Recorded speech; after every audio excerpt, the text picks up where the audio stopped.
ছালের কারণে সমস্যা, ব্রণের সমস্যা, ব্রণের গর্তের সমস্যা, ব্রণ থেকে দাগ হয়ে গেছে, ওপেন পোর্সের সমস্যা, ব্ল্যাক হেডসের সমস্যা, নাকের চিপায় দাগ, ঠোঁটের চিপায় দাগ, চিপায় চিপায় দাগ, এই চিপায় চিপায় দাগগুলো গ্যারান্টি সহকারে আমরা পরিষ্কার করে দেব ইনশাআল্লাহ। ভাই একটা কোশ্চেন ছিল আমার তো দুই গালে মেস্তা আছে, এখন কার্বন লেজার করলে কি মেস্তা না, মেস্তার সাথে কার্বন লেজারের কোনো সম্পর্ক নাই, কিন্তু বাংলাদেশে বিভিন্ন বিউটি সেন্টারে, বিউটির দোকানগুলোতে কার্বন লেজার, হাইড্রোফেশিয়াল এগুলো বলতে আছে যে মেস্তার জন্য কার্যকরী, এগুলো আসলে ভোকাল কথাবার্তা। আচ্ছা আচ্ছা। আপনার প্রাইমারি যে একটা পরিষ্কার সেটা আমরা করে দিচ্ছি, এবং এটার খুবই ভালো একটা মানে লেজার ফেশিয়াল বলে, কেউ বায়োহাইড্রোফেশিয়াল বলে, কেউ কার্বন লেজার বলে, কেউ বিবিকিউ গ্লো বলে, যে যেমনি পারতেছে করতেছে।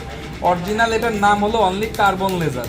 এটা করলে মূলত কি হয়, কি এটা করলে মুখটা পরিষ্কার হয়, সুন্দর হয়, দেখতে গ্লো লাগে। আর কিছু না? না, এতটুকুই। কিন্তু বাংলাদেশে ভাই কিন্তু শাহরুখ খান হয়ে গেছে।